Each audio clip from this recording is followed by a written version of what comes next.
I'm Josh Holton with the WMNF News headlines. A major project in South Florida is in the works to address environmental challenges in the Everglades. But as WMNF's Joshua Hightower reports, opinions are divided on whether the plan will help the region.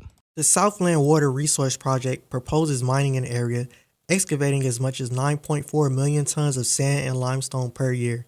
The project is backed by the South Florida Water Management District, as well as private entities Florida Crystal, U.S. Sugar Corp., as well as Phillips and Jordan. The project claims it will increase water storage capacity for the Everglades. However, environmental activists don't agree with the sentiment.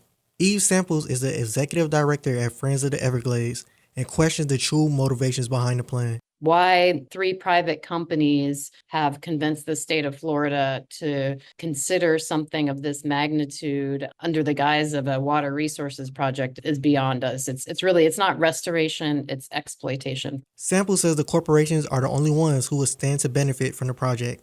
Conservation Group Captains for Clean Water estimates the mining operation can generate up to $800 million. WMNF reached out to the involved parties, but they were unavailable for comment. This story was first reported by independent journalist Jason Garcia.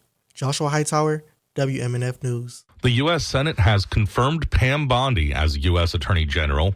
Her confirmation puts a longtime ally of Donald Trump at the helm of the Justice Department that has already been rattled by the firings of career employees seen as disloyal to the Republican president.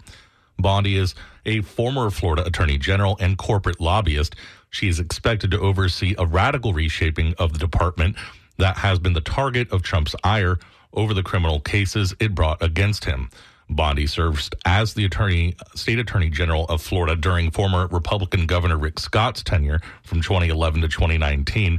During that time, Bondi notably opposed efforts to legalize gay marriage in the state and recreational marijuana and medical marijuana efforts in Florida, and pushed to end automatic restoration of voting rights as one of her first acts upon taking office in 2011. Trump nominated Bondi for Attorney General after it became clear that his initial pick, former Representative Matt Gaetz, could not win enough support from Republican senators to be confirmed. Yesterday, state regulators approved proposals by Tampa Electric and Duke Energy, Florida, to collect more than $1.5 billion to cover hurricane-related costs by raising rates on their customers to account for resources they spent to restore power after the hurricanes last year. Tampa Electric proposed collecting $463.5 million from customers over 12 months, but the Florida Public Service Commission decided yesterday to spread those costs over 18 months.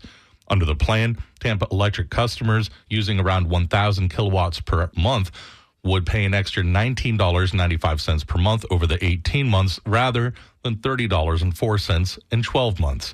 Commissioners approved Duke's plan to recover $1.09 billion in 12 months, which will cost Duke residential customers using 1,000 kilowatt hours a month an additional $32.40 in their monthly bills.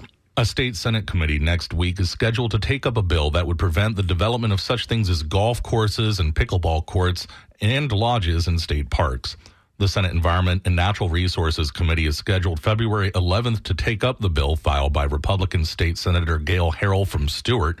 Last year, the State Department of Environmental Protection released controversial plans for a so-called Great Outdoors Initiative.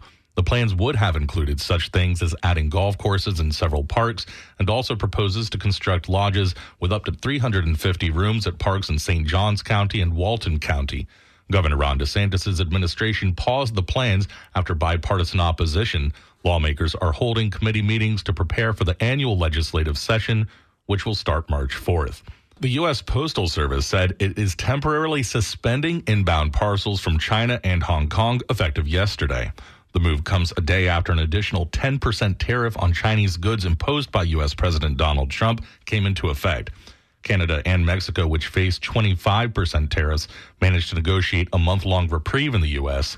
The USPS will likely impact Chinese e-commerce companies such as Shein and Temu. For the weather, it is cloudy and cool in the Tampa Bay area. Today, it will be partly cloudy with highs around 80. Tonight will be mostly clear with overnight lows in the lower 60s. Sunny skies expected tomorrow with highs in the upper 70s. I'm Josh Holton with the WMNF News headlines. This is The Scoop, recorded at WMNF Tampa.